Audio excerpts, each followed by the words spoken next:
پاس 52.5 تولے چاندی ہے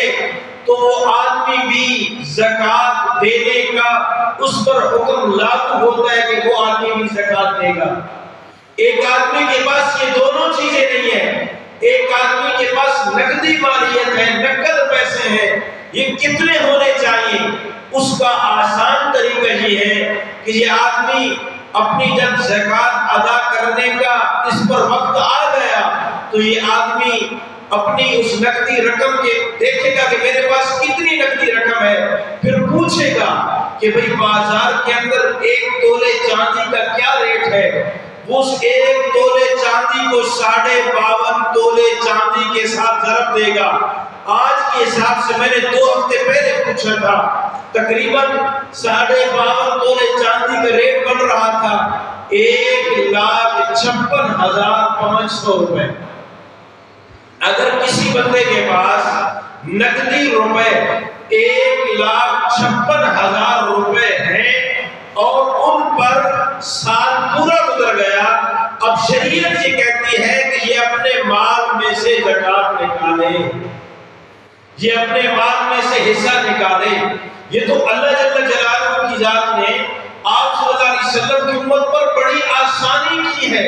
کہ بھئی یہ امت زکوٰۃ دے گی لیکن 100 میں سے 2.5% زکوٰۃ دے گی۔ اگر کسی کے پاس 100 روپے ہو تو یہ ٹوٹل 2.5 روپے زکوٰۃ دے گی۔ لیکن حضرت موسیٰ علیہ السلام کی شریعت میں ایسا نہیں تھا۔ حضرت موسیٰ علیہ السلام کی شریعت میں 40%،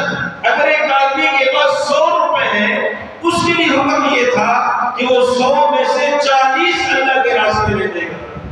اور ایک اور اللہ نے حضرت محمد صلی اللہ علیہ وسلم کی امت پر مہربانی فرمائی کہ حضرت موسیٰ کے زمانے کے لوگ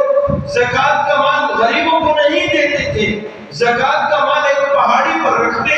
اور اس پہاڑی پر ایک آگ آتی اور اس آگ اگر اس مال کو جلا دیتی تو یوں سمجھا جاتا کہ بھئی اس آدمی کی زکوٰۃ قبول ہو چکی ہے۔ اگر وہ آگ اس مال کو نہ جلاتی تو پھر یوں سمجھا جاتا کہ بھئی اس آدمی کی زکوٰۃ قبول نہیں ہوئی ہے۔ لیکن آپ صلی اللہ علیہ وسلم کی امت پر اللہ نے ایسا کرم اور ایسی مہربانی فرمائی، یہ کسی پہاڑی پر زکوٰۃ کو نہیں ڈالے گی بلکہ مستحق آدمی کو زکوٰۃ کا مال دے گی تاکہ حضور علیہ السلام کا مستحق امتی اپنی ضرورت کو پورا کر سکے۔ چوتھی چیز مال تجارت، جس بندے کی دکان ہے، جس بندے کا کارخانہ ہے، جس بندے کی کسی حساب سے بھی کوئی بھی تجارت ہے، ایک آدمی نے کاروبار شروع کیا گاڑیاں لینے اور بیچنے کا، وہ آدمی گاڑی اس نیت سے لیتا ہے کہ میں نے بیچنی ہے، کاروبار کرنا ہے، تو یہ مال تجارت بن گیا۔ ایک آدمی نے اس نیت سے گاڑی لی کہ یہ میری ضرورت کے لیے تو اب اس پر کوئی زکوٰۃ نہیں۔ شریعت نے حضرت محمد صلی اللہ علیہ وسلم کی امت کے لیے بڑی مہربانی والا معاملہ فرمایا۔ ایک آدمی نے پلاٹ خریدا اور پلاٹ اس نیت سے خریدا کہ میں اس پر گھر بناؤں گا، اور اس پلاٹ کو 10 سال گزر گئے اس نے گھر نہیں بنایا، تو شریعت کہتی ہے کہ بھئی یہ آدمی زکوٰۃ نہیں دے گا۔ اگر اس آدمی نے پلاٹ اس نیت سے خریدا ہے کہ میں اسے بیچوں گا، میں اسے تجارت کروں گا، جیسے مجھے 50,000 1 لاکھ نفع ملے گا میں اسے بیچ ڈالوں گا، اب اگر اس پر 1 سال گزرے گا اب شریعت اسے یہ کہے گی کہ تو نے جو کوئی تجارت کی نیت کی ہے تو لہٰذا اب تمہیں اس قیمت پر زکوٰۃ ادا کرنا پڑے گی۔ تو شریعت مطہرہ نے حضرت محمد صلی اللہ علیہ وسلم کی امت کے لیے بڑی آسانی والا معاملہ فرمایا ہے۔ جو آدمی زکوٰۃ ادا کرتا ہے اللہ کے اس مبارک حکم کو پورا کرتا ہے، اللہ اس کی کیسی مدد اور نصرت فرماتے ہیں۔ حضرت شیخ الحدیث مولانا زکریا رحمۃ اللہ تعالی علیہ نے ضلع سہارنپور میں رہنے والے ایک غیر مسلم کا واقعہ نقل کیا۔ بہت بڑے شیخ الحدیث ہیں، ان کی بات بڑی معتبر ہے۔ انہوں نے بات یہ لکھی کہ ضلع سہارنپور کے اندر ایک غیر مسلم رہتا تھا، اس کے قریب بستی کے اندر جتنے گھر تھے ایسی آگ لگی کہ اس کے قریب کے تمام گھر جل گئے، اور اس کا اس کوٹھی پر ملازم دفتر میں دوڑتا ہوا مالک کے پاس آیا اور کہا کہ مالک